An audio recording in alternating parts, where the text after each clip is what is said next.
අපි හැමෝම අහලා තියෙන ඒ වගේම අපි හැමෝම විශ්වාස කරන ලොකු බොරුවක් තියෙනවා. ඒ තමයි ජීවිතයේ දිනන්න දක්ෂතාවය විතරක් තිබුණම ඇති කියන එක. ඔයාට හිතෙනවා ඇති මට හොඳට වැඩ පුළුවන්, මට හොඳ මොලයක් තියෙනවා. ඒ නිසා කවදා හරි මම දිනනවා කියලා. හැබැයි මම කිව්වොත් ඔයාගේ අසාර්ථකත්වයට හේතුවත් ඔයාගේ ඔය දක්ෂකමමයි කියලා. මේක කසුන්ගේ කතාව. කසුන් කියන්නේ පොඩි කාලේ ඉඳලම ගමේ හිටපු දක්ෂම ළමයා. එයාට ඕන උනේ ડોක්ටර් කෙනෙක් වෙන්න. හැමෝම කිව්වේ කසුන්ට ඕක කරන්න පුළුවන්, එයා හරි දක්ෂයි කියලා. හැබැයි කසුන්ට ලොකු අසනීපයක් තිබුණා. ඒ තමයි කල් දැමීම. එයා හැමදේම පස්සට දැම්මා. මට පුළුවන්නේ මං පස්සේ පාඩම් කරනවා කියලා එයා හිතුවා. ඔයාටත් වෙලාවකට හිතනව නේද ඔයා ඉන්න ඕන තැන නෙවෙයි දැන් ඉන්නේ කියලා? එහෙනම් මේ කතාව අනිවාර්යෙන්ම අහන්න. මොකද මේක කසුන්ගේ කතාව විතරක් නෙවෙයි, මේක ඔයාගේ කතාව වෙන්නත් පුළුවන්. කසුන්ගේ ප්‍රශ්නය මොලේ අවුලක් නෙවෙයි. එයාගේ ප්‍රශ්නේ උනේ එයාට එක දෙයක් ගැන දිගටම අවධානය තියාගන්න බැරි එක. පාඩම් කරන්න මේසෙට වාඩි වුණාම එයාගේ හිත දුවනවා. මුලින්ම ෆෝන් එකට, ඊට පස්සේ Facebook එකට, ඊට පස්සේ නිකම්ම හිතින් මවා ගන්න හීන ලෝකවලට. එයා දිගටම හිතුවා මම දක්ෂ නිසා මට අනිත් අයට වඩා අඩුවෙන් පාඩම් කරාම ඇති කියලා. එයා හිතුවේ අවධානය කියන්නේ ලයිට් එකක් වගේ ඕන වෙලාවට දාන්න පුළුවන් දෙයක් කියලා. හැබැයි විභාග ප්‍රතිඵල ආපු දවසේ කසුන්ට ඇත්ත තත්ත්වය තේරුණා. එයා හිතාගෙන හිටියේ එයා පාස් වෙයි කියලා. ඒත් ප්‍රතිඵල ලිස්ට් එකේ එයාගේ නම තිබුණේ නැහැ. එයාට වඩා අඩුවෙන් දක්ෂයි කියලා එයා හිතපු යාළුවෝ එයාට වඩා ගොඩක් ඉහළින් පාස් වෙලා තිබුණා. ඇයි දන්නවද? ඒ අය කැපවීමෙන් වැඩ කරපු නිසා. එදා රෑ කසුන් තේරුම් ගත්තා ඉලක්කයක් නැති දක්ෂතාවය කියන්නේ නිකම් ශබ්දයක් විතරයි කියලා. එයාට ඕන වුණා වෙනස් වෙන්න. හැබැයි එයා දැනන් හිටියේ නෑ ඒක කරන්නේ කොහොමද කියලා.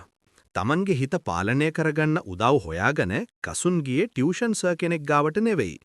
එයා ගියේ පාසලේ හිටපු ක්‍රීඩා ගුරුවරයා ලහිරු සර් ගාවට. කසුන් සර්ට කිව්වා ලහිරු සර් මට එක තැනක අවධානය තියාගන්න බෑ. මගේ හිත වඳුරෙක් වගේ හැමතැනම දුවනවා කියලා.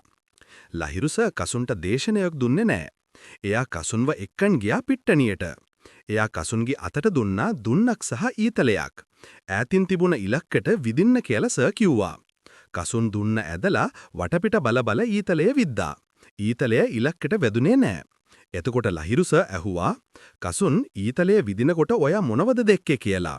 කසුන් කිව්වා මම ගස් දැක්කා, කුරුල්ලෝ දැක්කා, මම අතේ තියෙන දුන්න දැක්කා කියලා.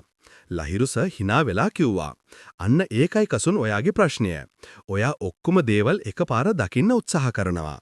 දක්ෂයෙක් වෙන්න නම් ඉලක්කය ඇරෙන්න ලෝකේ වෙන කිසිම දෙයක් ඔයාට පේන්න බෑ. කසුන්ට කතාව තේරුණා. හැබැයි එයා ඇහුවා සර් මම කොහොමද මේක ප්‍රායෝගිකව කරන්නේ කියලා. ලහිරු සර් එයාට සරල නීති 4ක් කියලා දුන්නා. මේ නීති 4 ඔයාගේ ජීවිතේටත් අදම එකතු කරගන්න. පළවෙනි නීතිය හිත දිහා බලාගෙන ඉන්න. ඔයා පාඩම් කරනකොට හෝ වැඩ කරනකොට වෙන සිතුවිල්ලක් ආවොත් ඒක එක්ක තරහ ගන්න එපා. නිකම්ම හිතට කියන්න මට වෙන සිතුවිල්ලක් ආව නේද? දැන් ආපහු වැඩට බහිමු කියලා. ඔයා ඔයාගේ හිතේ මුරකරු වෙන්න ඕන. දෙවනි නීතිය දිනචරියාවක් හදන්න. අපේ මොළය කැමති නැ හැම තිස්සෙම තීරණ ගන්න. ඒ නිසා පාඩම් කරන වෙලාව කලින්ම තීරණය කරන්න. උදේ 8ට පාඩම් කරනව නම් හැමදාම 8ට ඒක කරන්න. එතකොට ඔයාගේ මොළය ඒකට ඉබේම පුරුදු වෙනවා. තුන්වැනි නීතිය බාධා ඉවත් කරන්න. ඔයාගේ ලොකුම සතුරෝ තමයි ෆෝන් එක සහ නොටිෆිකේෂන්. වැඩ කරන වෙලාවට ෆෝන් එක වෙන කාමරයකින් තියන්න. S2ට පේන්න නැති වුණාම හිතට දැනෙන ඕනකම ටික අඩු වෙනවා. හතරවෙනි නීතිය නොකඩවා පුහුණු කරන්න. මේක එක රැයකින් කරන්න බෑ. මුලින්ම අමාරුයි. හැබැයි දවසින් දවස පොඩ්ඩ පුරුදු වුණාම ඔයාගේ මොළය ඒකට හැඩගැහෙනවා. කැපවීම සහ ජයග්‍රහණය. කසුන් මේ දේවල් අකුරටම පිළිපැද්දා. මුල් දවස්වල යාට පිස්සු වගේ. විනාඩි 10ක් පොතක් දිහා බලන් ඉන්නකොට යාට හිතුනේ ෆෝන් එක බලන්නමයි. හැබැයි එයා යාගේ ඉලක්කය අතෑරියේ නෑ.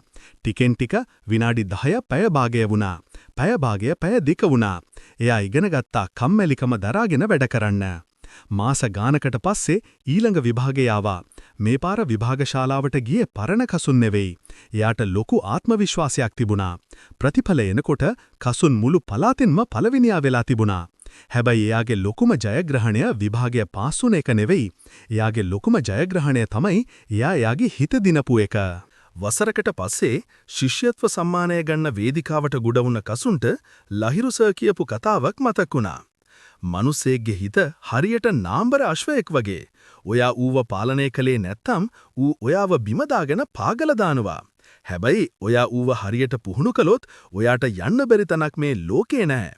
ඉතින් යාළුවනේ අද මම ඔයාට දෙන අභියෝගය මේකයි. ඔයාගේ දක්ෂකම ගැන හිතා ඉන්න එක නවත්තන්න. පස්සේ කරනවා කියන එක අමතක කරන්න. මොකද පස්සේ කියන දවසක් කැලෙන්ඩරේ නෑ. තියෙන්නේ අද විතරයි. ඔයාට ජීවිතේ දිනන්න ඕන නම් මුලින්ම ඔයාගේ හිත දිනන්න පටන් ගන්න. මේ වීඩියෝ එකෙන් ඔයාගේ ජීවිතයට යම් වටිනාකමක් එකතු වුණා නම් තව කෙනෙක්ට බලන්න මේක ෂෙයා කරන්න. දිගටම අපිත් එක්ක රැඳී ඉන්න. ජය වේවා.